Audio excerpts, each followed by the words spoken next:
Gostaria que você abrisse sua Bíblia em Gênesis, capítulo de número 5. Louvado seja Deus.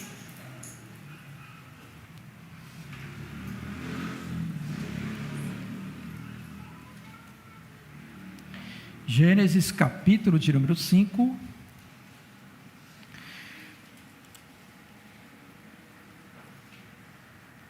Vamos ler a partir do verso 1, que diz assim: Este é o livro da genealogia de Adão. No dia em que Deus criou o homem, a semelhança de Deus o fez, homem e mulher os criou, e os abençoou, e lhe chamou pelo nome de Adão. No dia em que foram criados, viveu Adão 130 anos, e gerou um filho à sua semelhança, conforme a sua imagem, e lhe chamou Sete. Depois que gerou a Sete, viveu Adão 800 anos, e teve filhos e filhas. Os dias todos da vida de Adão foram 930 anos, e morreu. Sete viveu 105 anos, e gerou a Enos. Depois que gerou a Enos, viveu Sete 807 anos, e teve filhos e filhas. Todos os dias de Sete foram 912 anos, e morreu. Enos viveu 90 anos, e gerou a Cainã. Depois que gerou a Cainã, viveu Enos 815 anos, e teve filhos e filhas. Todos os dias de Enos foram 905 anos, e morreu. Cainã viveu 70 anos, e gerou a Maalalel. Depois que gerou a Maalalel, viveu Cainã 840 anos, e teve filhos e filhas. Todos os dias de Cainã foram 910 anos, e morreu. Maalalel viveu 65 anos, e gerou a Jared. Depois que gerou a Jared, viveu Maalalel 830 anos, e teve filhos e filhas. Todos os dias de Maalalel foram 895 anos, e morreu. Jared viveu 162 anos, e gerou a Enoque. Depois que gerou a Enoque, viveu Jared 800 anos, e teve filhos e filhas. Todos os dias de Jared foram 962 anos, e morreu. Enoque viveu 65 anos, e gerou a Metusalém. Andou Enoque com Deus, e depois que gerou a Metusalém, viveu 300 anos, e teve filhos e filhas. Todos os dias de Enoque foram 365 anos. Andou Enoque com Deus, e já não era, porque Deus o tomou para si. Metusalém, ou Matusalém, viveu 187 anos, e gerou a Lameque. Depois que gerou a Lameque, viveu Metusalém 782 anos, e teve filhos e filhas. Todos os dias de Metusalém foram 969 anos, e morreu. Lameque viveu 182 anos, e gerou um filho. Pôs-lhe o nome de Noé, dizendo: Este nos consolará dos nossos trabalhos, e das fadigas de nossas mãos, nesta terra que o Senhor amaldiçoou. Depois que gerou a Noé, viveu Lameque 595 anos, e teve filhos e filhas. Todos os dias de Lameque foram 777 anos, e morreu. Era Noé da idade de 500 anos, e gerou a Sem, Cã e Jafé. Amém. Até aqui. Vamos orar?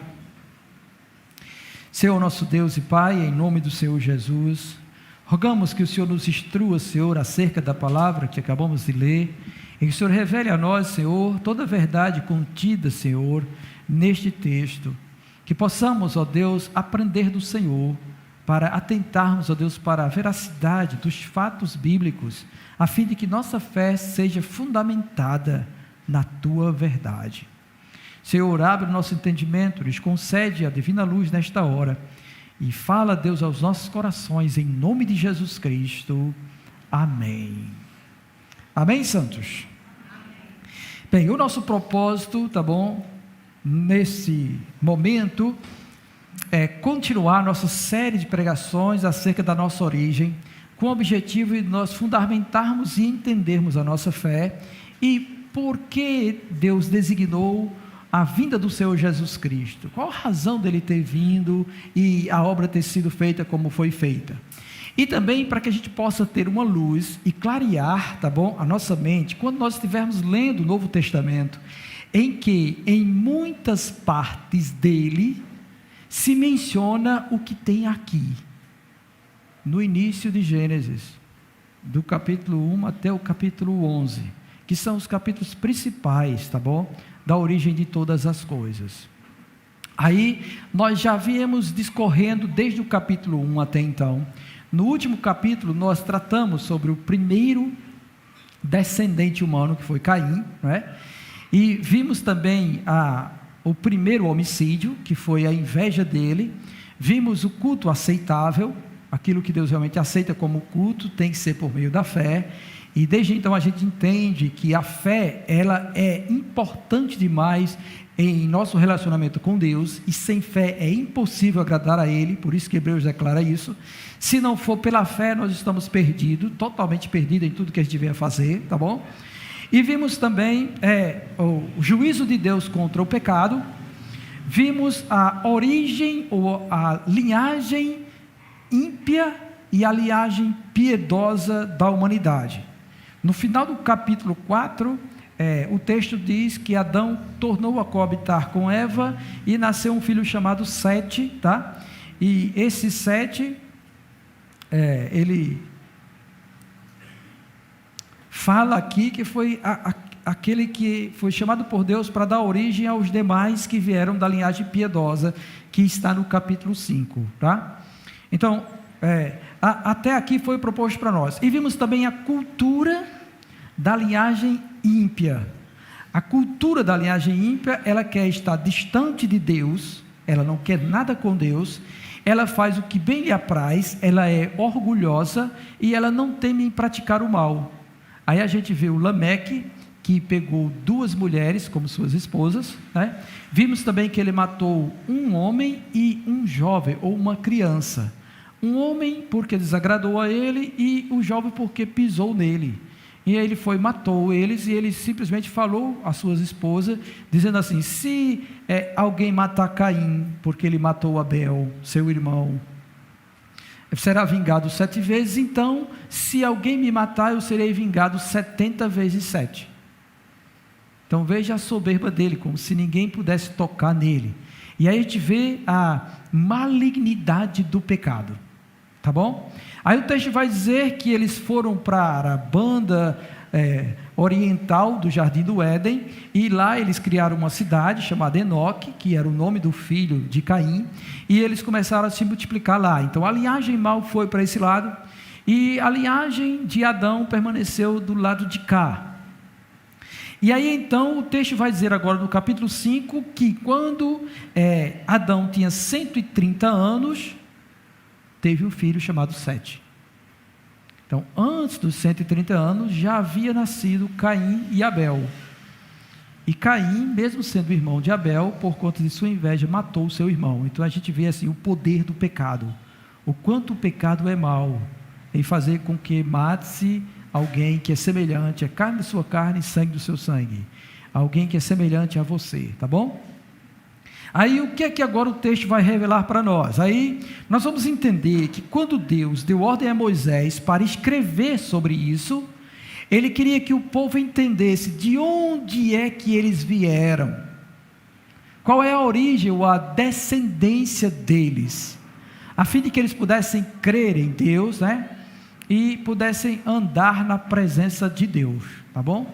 Ele tinha em mente isso, fornecer informações, para que o povo do Senhor viesse a crer nesse Deus que é o Criador dos céus e da terra, e abandonasse a fé nos falsos deuses do Egito. Então é importante nós conhecermos isso. E nós vamos descobrir umas coisas interessantes também, quando a gente olha assim, porque ao ler a genealogia, a gente vê assim, puxa vida, umas coisas que deixam a gente intrigada, é a quantidade de anos que esse povo vive, não é? 900 anos, já imaginou, Beatriz, você viver 900 anos? Nunca imaginou isso não, né? Mas não vai viver não, foi só com eles isso, tá bom? Aí, como é que alguém explica isso, ou dar a conhecer isso, né? Bem, primeiro, era o propósito de Deus que o homem tivesse vida longa. Segundo, havia toda uma atmosfera, todo o planeta, tá bom? Estava em mais plena harmonia, e também havia muito oxigênio. Nesse tempo havia muito oxigênio, que favorecia a vida, ou a longa vida, tá bom? É tanto que hoje já tem comprovação de tratamentos de câmaras de oxigênio que restauram a saúde das pessoas e renovam o corpo da pessoa e dá mais força à pessoa e etc e tal. Não é de se deparar que quando alguém está com problemas respiratórios, que coloca o oxigênio e se sente um alívio maior. Então o oxigênio coopera para isso, tá bom?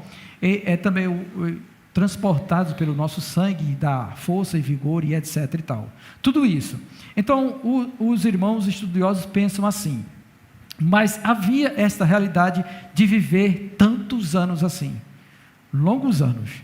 Aí é óbvio que alguém que é assim vai gerar muito filho, não é? Gera muito filho. Mas interessante é que ele menciona o cabeça, ou o primogênito, que esse é o intuito, e os outros ele diz que nasceram sem mencionar quem são.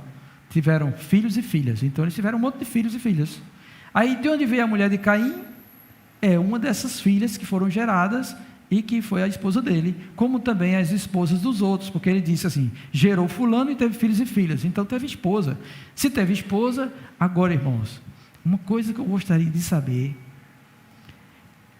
é quantos filhos essas mães tiveram. Porque é admirável quando a gente encontra uma mãe que teve 12 filhos, né? É potente. Você imagina aí, não é?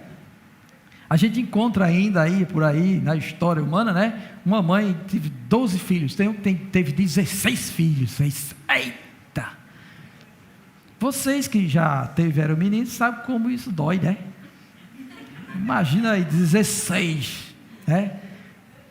Quanta dor no parto, mas quanta alegria depois que nasce também, né? A família grande, etc. Aí você imagine a família desses homens, que o texto diz assim, tiveram filhos e filhas.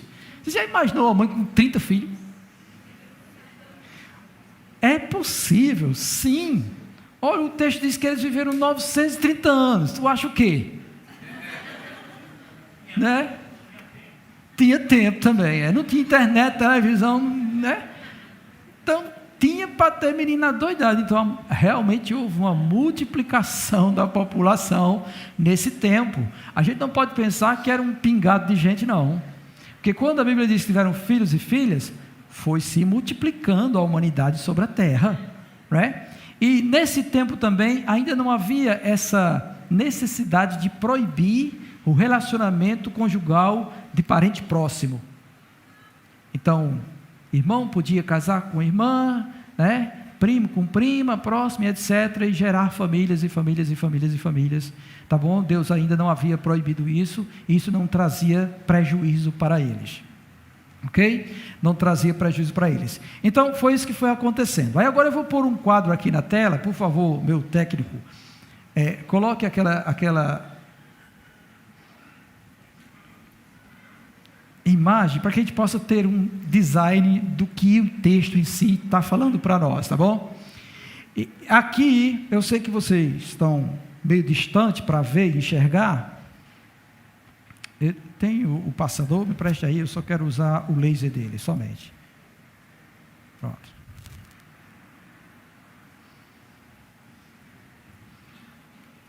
Aí, pronto. Glória a Deus. Olha só, irmãos, aqui, tá bom, é o começo de tudo, aí aqui é o ano zero, ou o ano do mundo, o ano em que o mundo foi criado e que Adão foi criado, ano zero, tá bom? Ano zero. Aí tem lá Adão, e tem a quantidade de anos que ele viveu, 930 anos. Quando foi em 130 anos, ele gerou 7. Antes disso, ele gerou Caim e Abel, mas não diz qual era o ano que ele gerou Caim, nem o ano que gerou Abel. E é isso que a gente entende, não era propósito do Senhor dizer isso, tá bom? Mas isso aqui, no ano 130 ele gerou 7, 7 viveu 912 anos. Aí, quando foi no ano 235, no ano mundo 235, né? Sete gerou Enos, e Enos viveu 905 anos. Aí depois, Eno, em 325, gerou Cainã. Cainã viveu 910 anos, e assim sucessivamente, tá bom? Agora dê uma olhada para cá. Enquanto ele foi gerando aqui, Adão veio morrer aqui em 930. Então, Adão viveu, tá bom? Durante a vida desse povo aqui também. Todo esse povo aqui foi contemporâneo de Adão.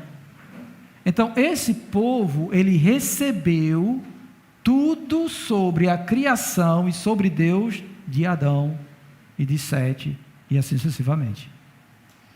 Houve uma transmissão oral do relato da criação, de tudo aquilo que Deus falou com Adão, da aliança que ele fez, tá bom? Ele foi transmitindo para os seus descendentes.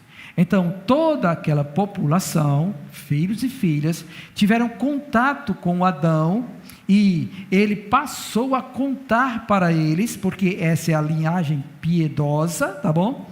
Sobre Deus e sobre como Deus fez todas as coisas. Então, por isso que chegou o conhecimento de como foi que Deus fez o mundo para todos os povos depois, porque isso foi passando de geração a geração. Aí nós podemos ver que aqui tem geralmente a gente faz assim, né?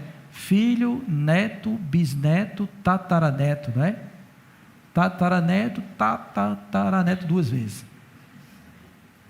Então, esse foi o tempo, tá bom? Aí você veja que Sete também, depois de viver, então ele foi contemporâneo até Enoque, ó. Enoque foi trasladado e Sete ainda estava vivo. Tá bom? Enoque foi trasladado e Sete estava vivo. Então, a gente percebe isso aí. Aí, quando isso vai acontecendo e vai se multiplicando, filhos e filhas, filhos e filhas, vai chegando até Lameque e até chega em Noé, tá bom? Assim? Um fato que a Bíblia descreve sobre Enoque é este de andar com Deus. Andar com Deus, o texto também vai falar disso de Noé. No capítulo 6, no verso 9, vai dizer que Noé era um homem justo, íntegro, e Noé andava com Deus. Andar com Deus é manter um relacionamento com Deus, é temer a Deus, é buscar a Deus, é amar a Deus. Então, Enoque, depois que gerou o seu filho, ele andou com Deus, viveu ainda 300 anos, né? Viveu 300 anos, 365 anos, e Deus então trasladou Enoque, levou, ele não morreu, ele não passou pela morte. Então, esse é o primeiro indício que a morte não é o fim. Porque Deus tomou ele para si, para dar testemunho que há algo mais lá para frente. Tá bom? Mais ou menos depois, um bom tempo na história depois, Deus faz a mesma coisa com Elias. Tá? Elias, todo mundo conhece a história de Elias aqui, já ouviu falar, né? Que Elias era um profeta do Senhor e Deus tomou ele numa carruagem de fogo, levou ele e arrebatou ele, e ele não provou a morte, não provou. Por isso, tá bom? No livro de Apocalipse diz que virão duas testemunhas do Senhor para a terra ainda pregar no fim dos tempos, e talvez essas duas testemunhas, uma seja Enoque e a outra seja Elias. Tá bom? São as duas testemunhas que vão falar acerca do Senhor no fim dos tempos, quando a apostasia e a incredulidade estiver reinando sobre a terra. Deus trará essas duas testemunhas para pregarem. Só que aí o povo vai pegar essas duas testemunhas e vai matar essas duas testemunhas. Aí eles vão passar pela morte. Mas diz o texto de Apocalipse que 3 dias depois o Senhor ressuscita as duas testemunhas e toma elas para si novamente. Aí fica tudo completinho, do jeito que tem que ser, tá bom? Essa é a proposta que a gente tem. Lá em Apocalipse não diz que as duas testemunhas, não diz o nome delas, que é Enoque, que é Elias. A gente é que conjectura, pensa, por quê? Porque somente eles dois, como seres humanos, não passaram pela morte. Entenderam aí? Enoque andou com Deus, Deus levou e tomou ele para si, então ele não morreu. E Elias foi também arrebatado, levado aos céus, também não passou pela morte, não morreu. Tá?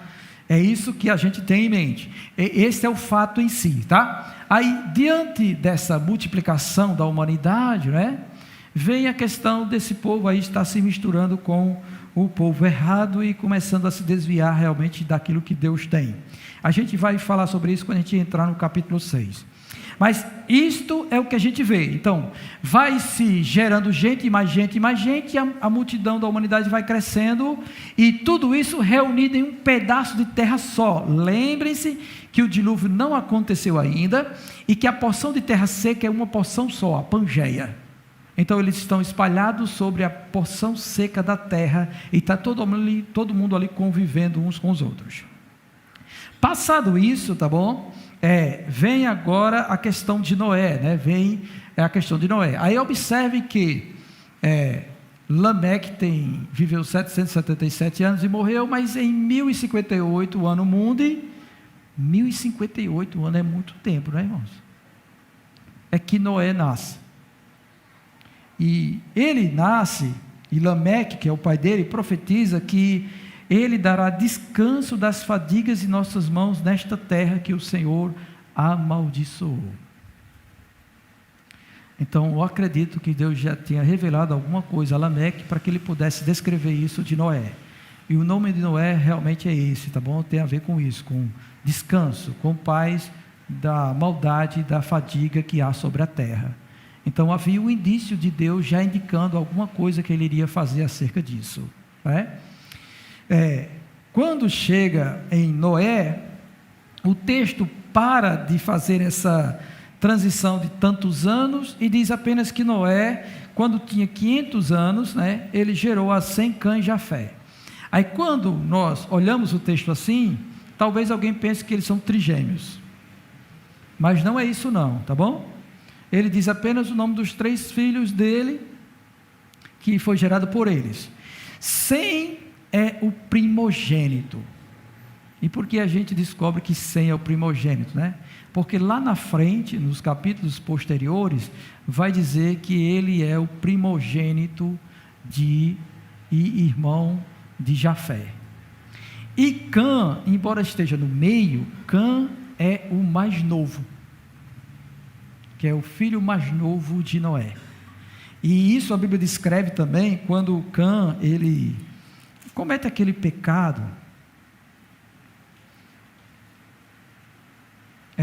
No capítulo 9, no verso 24, tá bom? Quando Noé desperta do seu vinho, ele soube o que fizeram o filho mais moço. Então, o mais novo é Cã, embora que o nome no texto esteja no meio, mas ele é o mais novo, tá bom? Ele é o mais novo. E no capítulo 10, no verso 21, quando vai falar sobre a descendência de Sem, vai dizer que ele foi o pai de todos os filhos de Eber e irmão mais velho de Jafé. Então, se ele é o irmão mais velho de Jafé e Cã é o mais novo, Jafé é o do meio e Sem é o primeiro. Esse Sem é o pai dos semitas, tá bom? Semitas, aí tem que estudar a história e ver a história das religiões, para a gente ver aquele povo que são conhecidos como semitas e que são odiados pelas outras nações. Então, a linhagem piedosa, ela é odiada pelas outras nações. Está vendo como Deus faz questão que a nossa fé esteja fundamentada numa verdade? Não é uma coisa assim, eu creio e pronto. Não. Deus, ele vai trazendo a verdade para nós, e ele colocou na Escritura tudo isso para que a nossa fé esteja firmada em sua palavra. Tá bom? Esteja firmada em sua palavra. E é isso que a gente vê. Aí observem agora que aqui, nessa história de Noé, não diz quando Jafé morreu, não diz quando Cã morreu, diz quando Sem faleceu, o quanto tempo ele viveu e ele morreu, que é o importante para a linhagem piedosa até chegar em Abraão, que é onde começa o plano de Deus da nossa salvação também, né? Aliás, já começou desde o começo, mas ele dá continuidade por meio de Abraão. Aí, nesse inteirinho aqui, O dilúvio aconteceu no ano 1657. Alguns dizem 56, outros dizem 57. Tá bom? Então, veja quanto tempo durou o estado da Pangeia e o crescimento da população até chegar ao dilúvio. Quando a gente lê a Bíblia assim, a gente nem pensa nesse tempo todo. Mas 1600 anos é muito tempo. Então já havia bastante gente sobre a terra nessa época. Tá bom? Já havia muita gente sobre a terra nessa época. E até aqui também, nesse tempo, não chovia.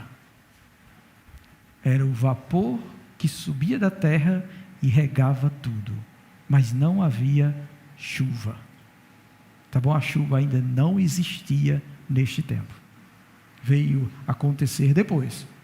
Bem, diante dessa realidade aqui, aí o Senhor agora vai falar com Noé e dar as instruções a Noé por causa do que aconteceu. Agora vamos para o capítulo 6, para que a gente possa explanar as demais coisas, tá bom? Eu vou ler a parte inicial do capítulo 6 e a gente vai contemplar algumas coisas. Eu sei que não vai dar para mim ler o restante todo, 7, 8, 9, né? Que é o restante do dilúvio, o que se conclui. Mas a gente lê o início do capítulo 6, para me dar uma introdução, e na próxima pregação acerca disso, eu continuo para concluir isso aqui, tá bom? Capítulo 6, verso 1 vai dizer assim: como se foram multiplicando os homens na terra, e lhe nasceram filhas, vendo os filhos de Deus, que as filhas dos homens eram formosas, tomaram para si mulheres, as que entre todas mais lhes agradaram. Então disse o Senhor: o meu espírito não agirá para sempre no homem, pois este é carnal, e os seus dias serão 120 anos. Ora, naquele tempo havia gigantes na terra, e também depois, quando os filhos de Deus possuíram as filhas dos homens, as quais lhes deram filhos. Estes foram valentes, varões de renome na antiguidade. Viu o Senhor que a maldade do homem se havia multiplicado na terra, e que era continuamente mal todo o desígnio do seu coração. Então se arrependeu o Senhor de ter feito o homem na terra, e isso lhe pesou no coração. Disse o Senhor: farei desaparecer da face da terra o homem que criei, o homem e o animal, os répteis e as aves do céu, porque me arrependo de os haver feito. Porém Noé achou graça diante do Senhor. Eis a história de Noé. Noé era homem justo e íntegro entre os seus contemporâneos. Noé andava com Deus. Gerou Noé 3 filhos, Sem, Cã e Jafé. A terra estava corrompida à vista de Deus e cheia de violência. Viu Deus a terra, e eis que estava corrompida, porque todo ser vivente havia corrompido o seu caminho na terra. Então disse Deus a Noé: resolvi dar cabo de toda a carne, porque a terra está cheia da violência dos homens. Eis que o fareis perecer juntamente com a terra. Amém. Até aqui na nossa introdução. O que nós estamos vendo no início do capítulo 6, tá bom? Primeiro é anunciado que o homem se multiplicou, a humanidade se multiplicou. Então havia muita gente. Mas não foi só a humanidade que se multiplicou, também a maldade se multiplicou, a violência se multiplicou, o pecado se multiplicou. E aí Deus irou-se contra o pecado, e Ele quer dar cabo do pecado. E Ele quer fazer desaparecer o homem que Ele criou por causa da maldade do coração do homem. Então, se hoje a gente já vê muita maldade na terra, nesse tempo, irmãos, e olhe que é no início de tudo, o ser humano já havia praticado atrocidades tamanhas, a ponto de despertar o juízo de Deus sobre eles, tá? Mas vamos pensar mais um pouquinho, tá bom, acerca dos filhos de Deus e as filhas dos homens, né? O texto diz no capítulo 6 que os filhos de Deus viram as filhas dos homens e tomaram ela por esposas. A expressão filhos de Deus, em alguns estudos feitos na internet e outros mais, querem dizer que esses filhos de Deus aqui são anjos. E por quê? Porque no livro de Jó, quando diz que os filhos de Deus foram se apresentar diante de Deus, e Satanás também estava lá com eles, aqueles filhos de Deus são anjos. Aí, com base nisso, quando o pessoal vem para cá, quer dizer que esses filhos de Deus também são anjos. Então, são anjos que viram as mulheres, as filhas dos homens, e tomaram as mais bonitas para eles, e geraram filhos. Aí, isso é conveniente e é correto nós pensarmos isso? Não é? Então, tem essa interpretação aí. E tem outra interpretação, que é a mais coerente. O que é a outra interpretação? É que esses filhos de Deus são os descendentes da linhagem piedosa, e essas filhas dos homens são as filhas da linhagem impiedosa. Tá bom? Daquele pessoal de Caim. E é aqui que vai começar a ordem de Deus para que o seu povo não case com jugo desigual, por causa de que a mulher corrompe o coração do homem. Tá bom? Então, há essa interpretação aqui, que esses filhos de Deus são esses da linhagem de Sete, que olharam para as filhas bonitas de Caim, da descendência de Caim, e foram se relacionar, tomar elas para esposas. E aí então o coração deles começou a se corromper. E a gente tem exemplo disso na Bíblia, não tem? O que aconteceu com o rei Salomão? Ele casou com mulheres pagãs, e essas mulheres corromperam o coração dele. Quando Deus resgata o seu povo, ele diz: não dê seus filhos às filhas dos pagãos, para que elas não corrompam os corações e desviem eles do meu caminho. Diz assim, tá bom? Então, quando o texto menciona isso, tá? É mais propício nós acreditarmos nisso do que realmente veio um anjo, pegou a mulher e gerou filho da mulher. E por que isso é incoerente? Primeiro, porque Deus não tornou anjo fecundo. Anjo não tem poder de gerar filho. Segundo, Jesus diz que quando a gente morrer, não se dará em casamento, porque a gente será como os anjos. Anjo não tem esse negócio de sexo, não. Então, é inconcebível nós pensarmos, tá bom, que um anjo, ele se toma a forma de um ser humano e vai ter relação com a mulher. Isso é coisa de mitologia grega.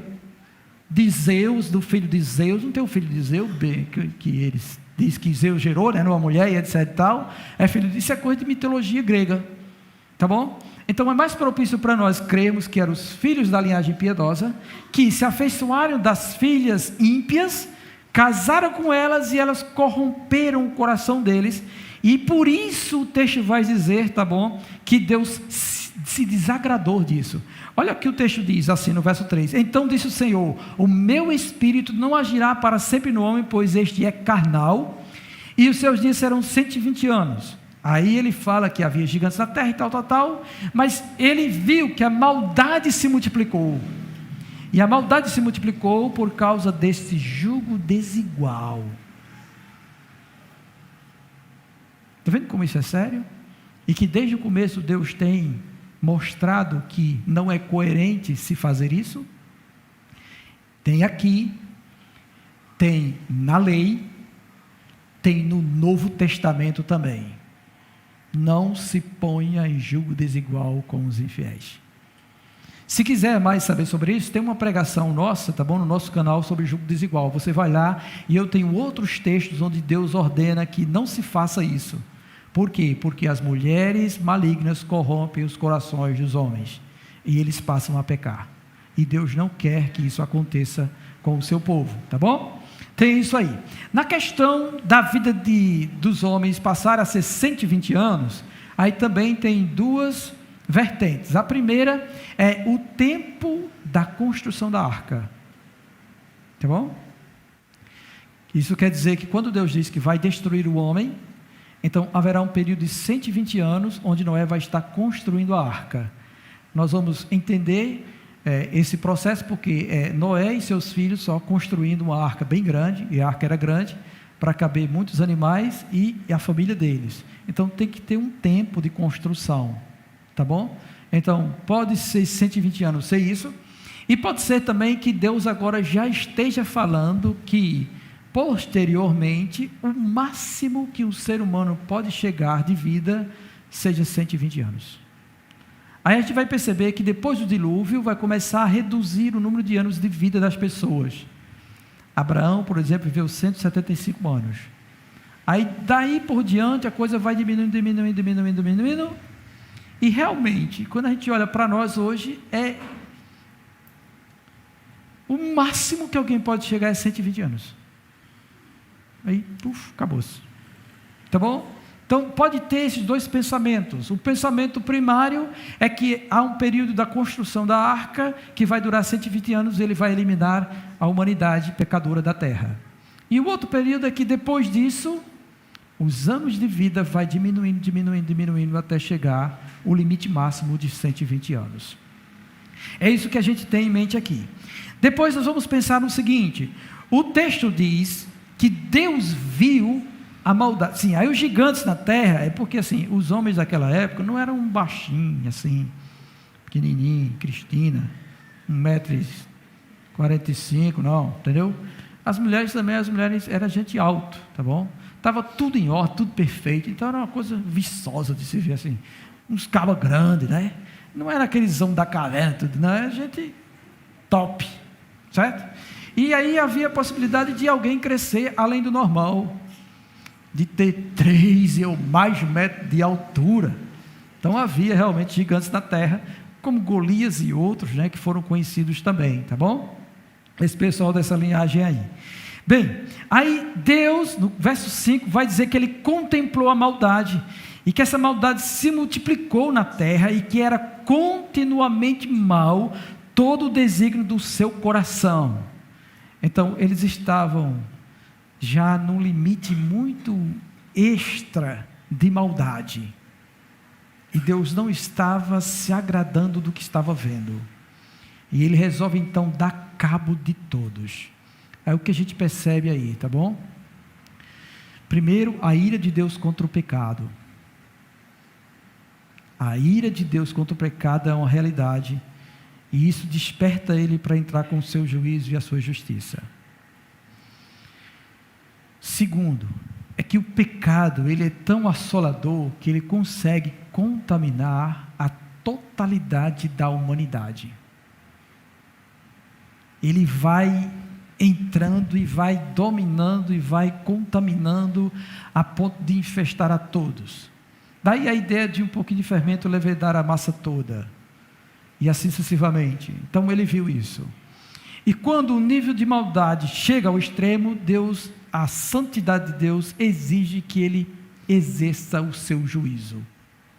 Isso é sobre todos, tá bom? Sobre nação, sobre pessoa, sobre famílias. Onde a maldade chega a um determinado extremo, Deus, a justiça de Deus clama e ele tem que exercer juízo. Ele não consegue contemplar esse nível aí. É interessante isso também, porque isso vai aparecer quando Deus está falando com Abraão, e que diz que a nação deles, ou a descendência de Abraão, ele ficará escravizado durante 400 anos, até que se encha a maldade dos amorreus. Significa que tem um limite que Deus tolera. Quando atinge o limite, Deus entra com o seu juízo. Isso também é uma realidade para a cidade de Sodoma e Gomorra. Ele veio ver como é que estava a situação. Estava num nível tão desagradável que ele destruiu a cidade e todos os habitantes dela por conta de sua violência, da sua pecaminosidade. Então aqui no começo de tudo, ao longo desses anos aí, já havia isso, e Deus então resolve eliminar o mal e a humanidade que está cheia de violência e com o seu coração corrompido. E aí ele fala que vai fazer desaparecer da face da terra o homem, porque ele se arrependeu, e obviamente esse arrependimento de Deus não é um arrependimento de erro, que é comum a nós, tá bom? Mas é um pesar de ter feito o ser humano com a possibilidade de pecar e de acontecer o que aconteceu. É isso que ele tem. Aí começa então a história de Noé, porque o texto vai dizer que Noé achou graça diante de Deus. Apenas um homem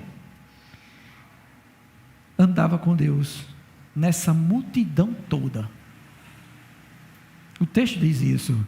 O texto diz que o homem Noé era homem justo e íntegro entre os seus contemporâneos. Noé andava com Deus. Aí o que a gente vai ver aqui? Jamais Deus destruirá o justo com o ímpio. Jamais. Deus destruirá o justo com o ímpio. Deus livrará o justo. Tá bom? Isso também está presente no diálogo de Abraão com ele, quando ele vai destruir Sodoma e Gomorra. Abraão, Senhor, o Senhor por acaso destruirá o justo com o ímpio? Aí ele disse, não, se houver 50 justos na cidade, por amor aos 50 eu não destruo a cidade. Se houver 40, por amor aos 40 eu não destruo. Se houver 30, não tem. Se houver 25, também não destruo. Se houver 20, também não. Se houver 15, também não. Se houver 10, também não. Só tinha um. E ele não destruiu por causa desse um. Ele teve que tirar ele de lá para poder destruir a cidade. Jamais o Senhor destrói o justo com o ímpio. Amém? E nós vamos parar por aqui e vamos continuar depois na nossa próxima pregação acerca disso, tá bom? Vamos orar por isso. O Ministério do Louvor vem para cá, glória a Deus. Maravilhoso Senhor. Nós queremos, ó Pai, te agradecer por esta noite, por esse conhecimento que o Senhor trouxe ao nosso coração, fundamentando cada vez mais, Senhor, a nossa fé na Tua verdade. Continua, Deus, a trazer, Deus, a Tua luz sobre nós e a fazer, ó Deus, com que cresçamos no conhecimento da Tua verdade, para que a nossa fé, ó Deus, se firme cada vez mais no Senhor. Te agradecemos, ó Deus, por Tua revelação. E o Senhor continue, ó Deus, a operar, Senhor, sobre os nossos corações, em nome do Senhor Jesus Cristo. Amém.